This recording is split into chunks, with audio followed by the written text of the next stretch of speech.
Hoy sí o sí vamos a hablar del tema más común, el sí o sí, el diario de la consulta de medicina estética y armonización facial, y es precisamente Botox. A ver, es común que me pregunten, doctora, ¿qué tiempo me va a durar el Botox? Y la pregunta que yo le digo es, ¿qué tiempo te dura aquello que te gusta? El tiempo que lo cuides. Bien, y es que la verdad, bueno, pues existen factores que van directamente relacionados a el paciente como tal, porque la participación del paciente es súper importante en todos los tratamientos, pero también hay factores que dependen del especialista. Y vamos a conversar acerca de ellos. Cuando tenemos factores que dependen del especialista, estos van a ser, por supuesto, escoger el mejor producto, estudiar el mejor producto que esté en el mercado y colocarlo al paciente. Como siempre digo en mis consultas, a mis pacientes, a mis estudiantes, nunca voy a escoger un producto que tenga el 0.01% de riesgo de afectar a mi paciente, de afectar la salud de mi paciente. Entonces, escoger el mejor producto del mercado es sí o sí menester en mi consulta. Y bueno, así debe ser en la consulta de los profesionales de medicina estética, armonización facial y cualquier tipo de medicina. Entonces, eso está de más. Escoger el mejor producto que esté en el mercado y el mejor producto para mi paciente. Lo otro que depende del profesional es la conservación del producto, conservar la cadena de frío, conservar la temperatura exacta en la cual se debe guardar el producto, la reconstitución del producto. La toxina botulínica, les cuento que es sumamente sensible a cambios de temperatura, sumamente sensible a los movimientos mecánicos duros. O sea, cuidar la toxina como algo, bueno, muy importante porque lo es algo muy sensible. Entonces, cuidar todo el proceso, ser bien meticuloso en el proceso de reconstitución de la toxina botulínica nos va a asegurar, por supuesto, conservarla y también los efectos de la misma en el espacio, o sea, la carita del paciente y en el tiempo de duración del tratamiento. ¿Qué más depende del profesional? Bueno, pues es elegir el plano en el cual lo va a colocar siempre y cuando dependiendo de lo que estamos buscando según el diagnóstico del paciente y lo que el paciente quiere. Escoger bien el plano de colocación de la toxina, ver los ángulos en los cuales se van colocando las unidades de toxina, porque no todo se coloca con el mismo ángulo de la aguja. Eso también depende o sea, de la pericia, de la formación del profesional y, por supuesto, de los planos, o sea, cómo vamos a colocar la aguja en los diferentes planos. Todo eso va a depender del profesional. El diagnóstico del tipo de paciente. Hay pacientes que son hiperdinámicos, o sea, que cuando hablan se mueven todos los músculos de la mímica facial. Yo puedo ser una de ellas, pero tengo toxina. Entonces, bueno, pueden ser pacientes hiperdinámicos y en estos pacientes cuando le hacemos el estudio facial vemos que mueven mucho su rostro al hablar. Entonces esos pacientes llevan una planificación diferente y también ver lo que el paciente quiere, o sea, si quiere un diseño de las cejas, si va a tratar alguna enfermedad en particular, porque con la toxina botulínica no solamente hacemos armonización facial, sino que también tratamos patologías y esto es, bueno, por supuesto, un punto aparte. Si el paciente tiene asimetrías, eso también depende. Del profesional depende el diagnóstico, depende escoger el buen producto, depende el cuidado del producto y, por supuesto, los plazos en los cuales los va a colocar. ¿Ya? Ahora, ¿qué depende del paciente? La participación del paciente en los tratamientos de armonización facial es fundamental. Entonces, ¿qué yo le voy a decir a mi paciente? Generalmente la bibliografía científica dice que durante las primeras 4 horas el paciente no debe exponerse, bueno, pues a fuentes de calor, porque la toxina botulínica o proteína botulínica, como también se le denomina en la comunidad científica, es muy sensible al calor, se desnaturaliza y por supuesto pierde su función. Pero generalmente la llamamos toxina botulínica. Entonces, la bibliografía científica dice 4 horas después, yo les digo un poco más de tiempo a mis pacientes. Entonces, 4 horas no es ponerse a las fuentes de calor, a saunas, a hornos, o sea, fuentes de calor. No hacer exceso de actividad física, bajar la cabeza, porque en los primeros horas, en los primeros tiempos, puede haber un cierto riesgo de que la toxina migre y, por supuesto, interese a músculos de la mímica facial que no están involucrados en la planificación de mi tratamiento. ¿Qué más?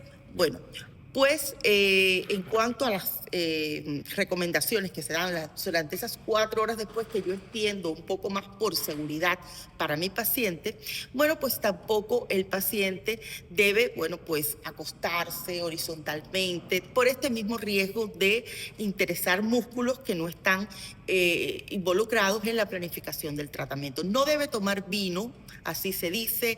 Se encuentra actualmente en proceso de investigación el por qué tomar vino el mismo día que se coloca la toxina botulínica, bueno, pues puede interferir en los resultados de la misma. Se encuentra en periodo de investigación, pero se recomienda no tomar vino ese mismo día en que se coloca la toxina botulínica. No masajear el área, no utilizar maquillaje, porque por supuesto nosotros cuando pinchamos dejamos una puerta de entrada abierta que pudiera predisponer cuando utilizamos maquillaje, si utilizamos exceso de manipulación, a una posible infección. Perfectamente. Es bien difícil que ocurra, pero es una posibilidad que puede suceder. Entonces, en esos puntos de aplicación, incluso en toda la carita, no usar maquillaje ese día y tampoco exceso de manipulación por este mismo riesgo de migración de la toxina, o sea, no estar manipulando, viendo, o sea, no tocar el rostro ese día es lo que se recomienda, o sea, es lo que yo les recomiendo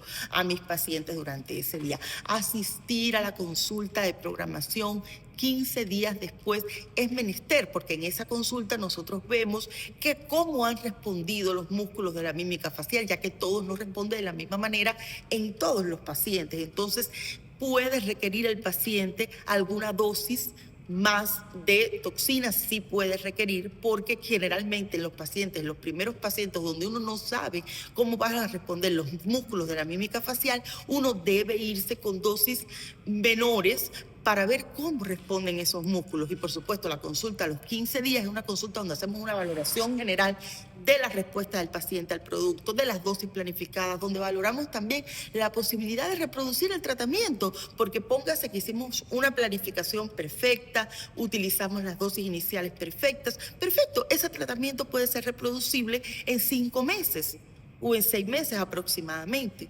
Entonces, valoramos la posibilidad de replicar el tratamiento o valoramos la posibilidad de colocar una dosis de toxina adicional en donde haga falta según la planificación en esa cita de los 15 días, que es súper mega que importante, porque después de esta cita no debe volver a colocarse más toxina hasta el tiempo planificado por múltiples razones, y la más importante de ellas es que el paciente puede hacer una resistencia a la toxina e ir aumentando las dosis subsecuentemente, que no es lo que se quiere. Por parte del paciente, no ir a otro profesional cuando han pasado de 3 a 4 meses y comienza a recuperarse la mímica facial. Es totalmente recomendable dejar que el músculo descanse, recupere su mímica, porque con esto, con los tratamientos prolongados de toxina, podemos generar una hipoplasia del músculo a un tiempo prolongado. Entonces, debe recuperar el músculo toda la dinámica facial, aunque las tendencias actuales no son las de los años 90, que era paralizar toda la musculatura de la mímica facial. Ya eso no está en tendencia. Ahorita lo que se hace es una miomodulación. Modulamos la respuesta del músculo para lograr armonizar el rostro, pero sin quitarle al paciente su expresividad, su naturalidad, los rasgos propios de su personalidad que se expresan a la hora de hablar, a la hora de compartir. No queremos caras planchadas totalmente, queremos rostros que se expresen lindos, que se expresen únicos. Y por eso la miomodulación hoy es el tratamiento estándar cuando hablamos de la toxina botulínica regular. Bueno, pues estas son la mayoría de las indicaciones, tanto por parte del profesional como por parte del paciente, quien, vuelvo y les repito, tiene una participación muy activa en los resultados de la toxina. ¿La alimentación es importante? Sí, es importante. Comer alimentos, ingerir alimentos elevados en zinc, bueno, pues se ha demostrado científicamente que prolonga la acción de la toxina. Por eso, en la consulta de armonización facial yo les indico una dieta enriquecida con zinc. La protección solar es súper importante, los hábitos nocivos como el consumo de cigarrillo, la exposición a la nicotina, lógicamente también interfiere en no obtener los resultados excelentes que nosotros queremos en el tiempo y en el espacio. Y así, por supuesto, cumplir con una serie de indicaciones que yo le voy dando que van en pro de su salud. Son indicaciones que responden a un modo y estilo de vida saludable. Y, por supuesto, van siempre en pro de la salud, porque lo mejor que uno puede brindar a un paciente es salud. Y repito, primero, los profesionales de armonización facial son profesionales de la salud. Y lo más importante es garantizar un estado de bienestar, tanto físico como emocional, como social para el paciente. Cumplir con esta meta es siempre el objetivo en mi consulta de medicina estética y armonización facial. Y que tú, como paciente, sientas tu participación activa y tu responsabilidad en la garantía de este tratamiento tan hermoso, tan súper lindo que tenemos al alcance de ustedes. Y por supuesto, un seguimiento y una planificación personalizada, porque somos únicos e irrepetibles en esta vida. Un abrazo.